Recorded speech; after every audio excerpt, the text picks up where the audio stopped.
Hello you guys, welcome back to my channel. Today's video is going to be very fun. It has been a highly requested video. I will be taking you through an entire week of workouts. This is nothing new, but one of the biggest pieces of feedback I've been getting from you guys is that my Elevate program is extremely challenging, which we love. But I want you guys to feel comfortable doing the program as well. So what we did with my program within Alive is we've set beginner, intermediate, advanced levels. You can choose 3, 4, or 5 training days a week. It is extremely adjustable for you and your level of fitness. Another thing we've done is when we give you the exercise to perform, if that exercise is too challenging for you, we've given you alternatives to choose from. So for example, if I have you doing a barbell bench press, if that's too difficult, if you're too nervous to try that, we give you dumbbell options and machine options as well. With that being said, I thought I would just take you through an entire full week of workouts, beginner level, very minimal equipment required, so this could be done at home. I don't want to say it's dumbbell only because I believe there's about 1 or 2 machines you need, but I will call out what those alternatives could be so you can make this an entirely dumbbell only week of workouts, or something you could do at home if you have dumbbells at home. Also, my Elevate program this past Monday just launched an entirely at-home version. So that was the second thing that was extremely requested, was at-home workouts for my Elevate program. Well, we heard you and we delivered. So if you literally have no access to gym or even a small gym, I have an entirely home version available for you. I'm so excited. Okay, let's get into the week of workouts. With my Elevate program, every single workout will have a 5 to 6 minute warm-up and cool down. I did not go over any of those just because I wanted to get straight to the point, show you guys what we're gonna be doing. But if you do choose to work out with me and sign up, I'll leave the link below. My code Marissa also does save 10% on your subscriptions, both monthly and yearly. Keep that in mind. But I just wanted to get right to the point, show you guys what I bring to you guys, and yeah.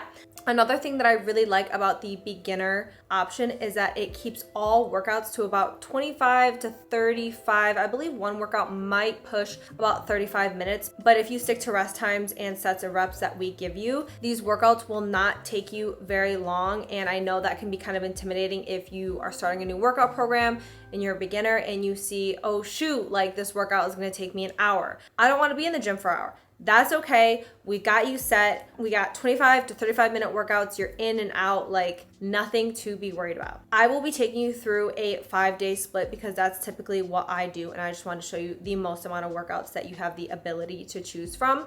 How it is set up is that you can toggle and move your rest days as needed. So I have 5 training days and 2 rest days. Right now, the first rest day is on Wednesday and the second rest day is on Sunday. That's not how I train. I train Monday through Friday and then I rest Saturday and Sunday. So what I do is I just drag my rest day down. So, and I choose which workout I'm gonna be doing on what day based on my schedule. So again, extremely tailored to you and what works best for you. Our first workout of the week is going to be glutes and hamstrings. We love a glute day. Quick little shot of me taking my pre-workout. Raw nutrition code Marissa will save you 15% at checkout. We love her. We want to maximize the pump, and this is going to do that for you. The very first exercise is going to be 3x8 dumbbell hip thrusts. I like to make sure my feet are shoulder width apart and that my knees are at a 90-degree angle. You can set the dumbbell on your hip. If it is hurting your hip bone, you can hold it on your thigh and kind of support there. Wherever the dumbbell is going to be most comfortable for you, hold it there. Slow and controlled movements. You do not want to be arching your back. Keep a nice neutral spine. Thrust up,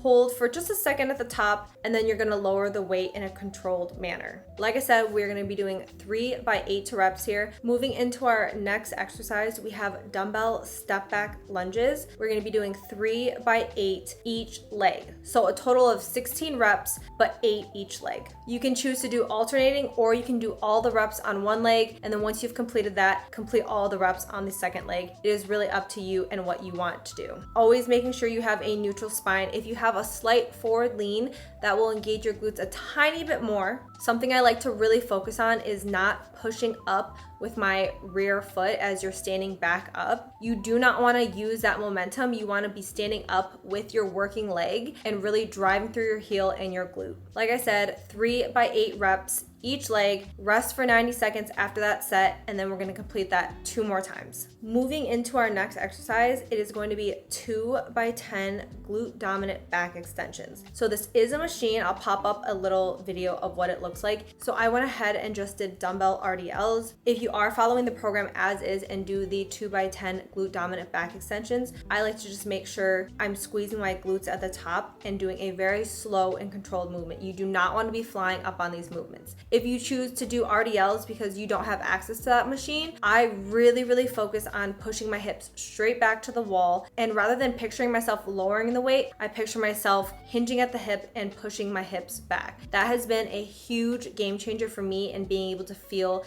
the exercise in my glutes the most. The last exercise for today is going to be 2 by 8 hamstring curls. So this can be seated, this can be lying. You can also do this with dumbbells where you tuck the dumbbell in between your feet and you're lying on your stomach and raising your leg up. Whatever you have access to, please do it. Don't feel like because you're doing the hamstring curls on a different machine that you're not going to get the same thing out of it. Once you complete the first set, you're going to rest for 60 seconds, do it one more time, and then glutes and hamstrings are completed. Moving into push day, my absolute favorite day of the week. If you're new here, well, now you know. Okay, love a good shoulder and chest pump. So our first exercise of the day is going to be flat bench dumbbell press, and we're going to be doing 3 by 10 here. Always focusing on slow and controlled movements, lowering the weight to lightly touch my chest. I know a lot of people online will stop once their elbows hit a 90 degree. I like to hit that full range of motion, lightly tap my chest, and then push up. Another thing I really like to focus on is instead of having your arms like this to your body, as you come down, have them slightly in front to help protect your shoulders as you're doing that movement. So from the front, it's gonna look, instead of like this, I like to have my elbows come down a tiny bit to my sides, again, to protect my shoulders. So when you're lying down, pretend I'm lying down even though I'm sitting up facing you. You don't wanna be like this. You wanna have your arms a little bit down, tap your chest, and come up. 3 by 10 reps here, 90-second rest, and then we're going to repeat that 2 more times. Next exercise is seated dumbbell shoulder press. We're going to be doing 3 by 6 reps here. So because the rep range is a tiny bit lower, I want you guys to go a little bit heavier. I know it can be scary, but I really want you to focus on challenging yourself. Please do not choose a weight where you're going to get injured. And if you do choose to go up, make sure you have someone there to spot you or be watching you just in case. But do be challenging yourself. Don't choose a weight where once you finish the 6 reps, you could have done 3, 4 more, okay? Like, we're not gonna make progress by going easy on ourselves. This is another exercise where a lot of people online do sometimes stop at that 90-degree moment. I like to hit all the way to the shoulders. You don't have to like go dramatically, but just a light tap and then back up. Another thing I like to focus on, because I'm always about protecting our shoulders, a lot of times people are doing their shoulder presses right here and their hands are exactly in line with their shoulders and head. So this is what it looks like. That is gonna put a lot of stress on your shoulders as you're bumping up in weight. Bring those arms slightly forward as you come down, and that will take a lot of that pressure off your shoulders. So this is what I don't wanna see. Bring your arms a little bit forward as you're doing that movement like this, okay? Not this. Again, we want to protect our shoulders. After each set, we are resting for about 60 to 90 seconds.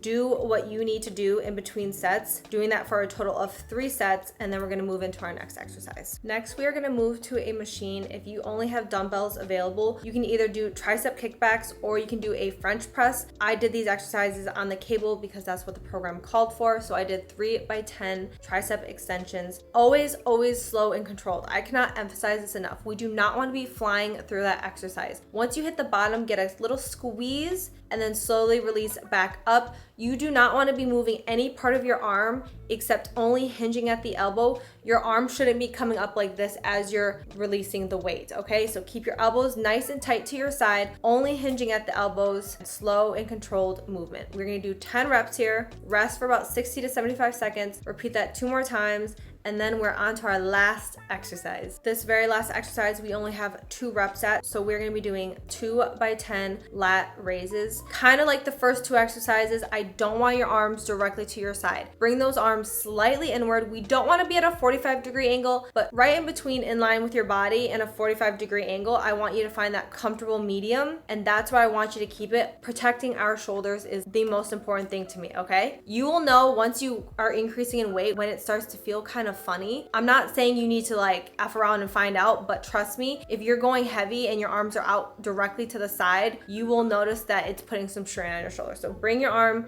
in just a tiny bit, slow and controlled movements, 10 reps, only 2 sets, and then we're gonna rest for about 60 seconds in between those 2 sets. I did lie because after this we do have abs. So you guys know me, I'm the ab queen. I always throw in a little set of abs if I can. It takes barely any extra time, and I know you guys are neglecting core. So we are not neglecting any part of our body anymore. Got it? Okay. Last exercise, hanging leg raises. You can do this on a machine where your elbows are holding you up. You can do it hanging. If you don't have either of those, you can do lying leg raises or like reverse crunches on the ground. We have tons of options. If you can't do a hanging leg raise, that is a-okay, but we're gonna be doing 2 by 10 hanging leg raises. I like to bring my shoulders back and down to help prevent swinging. Trust me, do that, it'll be game changing. And then slow controlled movement, bringing your legs up, slowly lowering them for 10 reps, resting for about 60 seconds as always, and then repeating that one more time. And we are finally done with our push day. Pull day is the next workout of the week. We love a good pull day. I love upper body in general. Ladies, we're not skipping upper body, and actually I feel like as I've progressed in my fitness journey, instead of leg day being the best day of the week, it's now pretty much anything upper body. First exercise of the day, we're gonna be doing 3 by 10 lat pull down. This is such a good exercise to really strengthen and grow our lats, and in turn create that illusion of the tiniest waist possible. Who here doesn't want a tiny waist? Again, when I pull that weight down, I like to just pull all the way, get that full range of motion, tap my chest. If you don't have that mobility, that is a-okay. I just don't want you guys stopping too early, okay? So slow and controlled, tap the chest, slow and controlled on the way back up. 10 reps, 3 sets, and about a 60 to 75 second rest in between those sets, but give your body the rest that it needs. So if you need a little bit more, that is a-okay. An alternative you can do if you don't have access to a lat machine and you want to keep this a dumbbell only workout is lying lat pullover. So you'll be lying flat on your back and you'll have the dumbbell over your head and you'll pull it to your front. I'll insert a little video of me doing it, but that is a great alternative, again, if you don't have a lat pull down machine. Moving into double dumbbell bent over row. This movement can be a little bit difficult, but once you're set up right, it hits your back so nicely. So I like to have a slight bend in my knees, feet about shoulder width apart, lean over at the hips at about a 45-degree angle, I would say, and you are going to have the dumbbells in front of you and pull them up to your sides, keeping your arms close to your body. You don't want your elbows flared. I kind of picture just dragging my elbows straight up in a line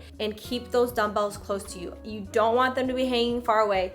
Keep them nice and close. I picture bringing my hand to my hip and then slowly lowering for 10 reps, 3 sets, and about 60 to 75 seconds between each one. The next exercise are bent over flies. You can do them standing or you can do them seated. I opted for a cable just because I feel that engagement so much more, and I don't know, something about the dumbbell seated ones on the bench just don't do it for me. I will show you exactly what that exercise looks like in a video right here, but we're gonna be doing 3 by 10 reps here. You are not gonna be able to go heavy, I promise you. So if you have to only use 5s or 7.5s, that is okay. Like, I promise you will not be using like 20s on these. So don't go too heavy, but again, make sure you're challenging yourself and you're gonna feel a really good squeeze and burn in your rear delts. Last movement of our pull day is going to be a dumbbell bicep curl. I really like to focus keeping your elbows close to your sides. As you're lifting the weight, you don't want your elbows leaving your sides. Hinging only at your elbow, squeezing your biceps. You don't want to be swinging your body. Keep your core tight. I cannot emphasize this enough. Do not swing your body to move that weight. If you have to swing, you're probably going a little bit too heavy. So core tight, Elbows at your side, hinging only at your elbows and squeezing through your biceps. We're gonna be doing 2 by 10 reps here. You can do alternating, you can do them simultaneously, whichever you prefer. And then we're gonna rest for about 75 seconds in between those 2 sets. And then our pull day is complete. Our next workout is going to be a full leg day. So our first leg day was glute and hamstring focused. Today is just gonna be our entire leg that we work on. Obviously still hitting glutes. You guys know that's a priority for me, but I just wanna make sure we're not neglecting any other part of our legs. First exercise is going to be 3 by 8 dumbbell squat. So I just used a kettlebell because I prefer to grab a kettlebell, but if you have a dumbbell, kettlebell, whatever type of weight you want to use, that is perfect. 3 by 8 here. If while you're doing this movement, your heels are coming up off the ground, grab something small like a 2.5 or 5 pound plate, stick those under your heels, and that will help if you don't have that full range of motion. Slow and controlled. Try to keep your knees from caving in. I like to keep my legs about shoulder width apart, toes slightly pointed outward, nothing crazy. We don't want them out here. I don't like to have them directly straight, just like right there, okay? So whatever is most comfortable for you, because we all have different body biomechanics. So slightly outward for me might feel better, but for you, it might not. So just adjust your feet as you see fit. I don't like to do like a completely flared out. I don't like to do completely inward, just something really nice and comfortable in the middle. 3 by 8 reps here, resting for about 75 seconds in between and repeating that 2 more times. Next, we're gonna be doing a dumbbell walking lunge. I really do want you guys to do the walking lunge version, just because I feel like it kind of gets your cardio up. It is more challenging than stationary. If that's not available for you, that is completely fine. But I do challenge you to do the actual walking lunge. So 2 by 10 here, that is 10 reps each leg. Not 5 and 5, 10 reps on the left leg, 10 reps on the right leg, resting for about 75 seconds and repeating that 1 more time. So we're only doing this twice, so please challenge yourself. Really focus on driving your knee outward. I don't want to see that knee caving in as you're stepping down and walking, okay? That is one of the biggest things I see with a lot of girls, is that your knee will kind of cave in as you step forward. Really focus on driving that knee outward. You'll feel more glute engagement and you'll prevent injuring yourself and your knee. Moving into a dumbbell RDL, 3 by 8 reps here, completing the full set, resting for 60 seconds, and then repeating that 2 more times. Really focus on pushing your hips back. I picture myself touching my butt to the wall behind me rather than lowering the weight. I promise that visual will make all the difference in you being able to feel the movement in your glutes rather than just in your all around leg and or your lower back. Keep those dumbbells close to your shins. I don't want to see them fly forward. I think dragging the dumbbell up my shins. Please don't hurt yourself. Don't actually drag the dumbbell up your shin, but that's what I visualize. Just keep them nice and close, slow and controlled. Squeeze through the glutes and push through your heels. The last exercise for leg day is going to be 3 by 8 leg extension. These last 1 to 2 reps, I feel like I always don't want to push myself hard on leg extensions. So the last 1 to 2 reps, you want to be very difficult. You want all the last 1 to 2 reps to be difficult. But I really feel like with leg extension is where I kind of slack off. So they're gonna burn. You want them to burn. It should be a good burn. If you feel any type of pain, please stop. These are gonna burn. We have 8 reps. 3 sets, rest for about 75 seconds in between each one, and then we are done with leg day. The last workout of the week is going to be a full body workout. I love a full body. It's always so much fun hitting a little bit of all of your favorites. So the very first exercise is going to be 3 by 8 stationary lunges. So my biggest emphasis is really focusing on the working knee to be driving outward. You don't want it to be like completely outward, but I picture driving it outward to prevent it from caving in and preventing an injury of your knee. I don't want to scare you guys, but I just want to make sure you guys are doing the movement properly. Focus on pushing and lifting yourself only with the working leg. The rear leg should only be there for balance, okay? So 3 by 8 each leg, 16 total. Once each leg is complete, you're gonna rest for 75 seconds and repeat that 2 times. Quickly transitioning over to an upper body movement, we are gonna be doing neutral grip dumbbell front raises. So it's essentially just a dumbbell front raise, but you're gonna be alternating, so you can go left, right. One thing to note, with lat raises, you will not be able to go super heavy. So if you're only able to do 5s, 7.5s, 10s. That is okay. Don't be too hard on yourself. This is a very isolated shoulder movement, so it's not gonna be a super strong movement. We're doing 3 by 10 here. That's 10 each arm, total of 20 after you've completed both sides, resting for about 75 seconds, and then doing that 2 more times for a total of 3 sets. Next, we're gonna be hitting a little bit of back, and we're gonna do a dumbbell bent over row. You can do this on an inclined bench like I do. You can do this on a flat bench, whatever you have access to. I like to do on an incline bench just because I like the angle a little bit better. And I like to set up opposite leg with opposite working arm. Kind of nice to just balance. And when I'm pulling that weight up, I picture myself bringing that weight up to my hip, keeping my elbow close to my side. We don't want the flaring. Kind of drag it up and slowly lower the weight. 8 reps, complete on the right side, and then complete 8 reps on the left side for a total of 16 reps. Once those are all complete, we're gonna rest for about 60 to 75 seconds. Repeat that 2 more times. Every single time you see a unilateral movement, so a movement that's only done on one side, when I indicate the reps, that's not the total reps. That's the reps that you're gonna complete on one side and the other side. So I just don't want you guys to get confused about how many total reps you should be doing. The only way to end a full body workout is with glutes. So we're gonna do 2 by 10 dumbbell hip thrusts, feet shoulder width apart, toes slightly pointed outward. I like to keep my knees at about a 90-degree angle, again, making slight adjustments for what's comfortable for you in your body, but my starting point is always 90 degrees. Slow and controlled thrust up, keeping your spine neutral the entire time. I like to kind of tuck my chin to help really emphasize that neutral spine and prevent me from wanting to have that back extending and have a curved spine. 10 reps here, slow and controlled. Squeeze the glutes a tiny bit at the top and then lower slowly, resting for about 75 seconds in between those 2 sets. And then we are done with our entire week of workouts. As I mentioned, every single workout that we just went through together will have a 5 to 6 minute warm up and cool down. I just didn't go over those with you. If that's something you guys want to see more of, please let me know and I will start incorporating the full warm ups. I just didn't want to get repetitive and boring if you guys only really wanted to see the workouts, but that was an entire beginner friendly week of workouts, dumbbell only / very minimal equipment. I really just want to make sure these workouts are something that every one of you can do. If you enjoyed this little teaser week of workouts from my Elevate program, whether you are a beginner or you're someone who's intermediate or advanced, there is a 7-day free trial. So the link below will take you to sign up. You can use code Marissa to save 10% on your subscription. 7-day free trial to make sure you really do love working out with me, love working out on the Elevate program. And if you do, obviously you can commit to a longer term, but I love that we give you the option to test it out to really make sure it's the right fit for you. I love you guys so much. If you enjoyed this video, please give it a like and subscribe, and I'll talk to you next time.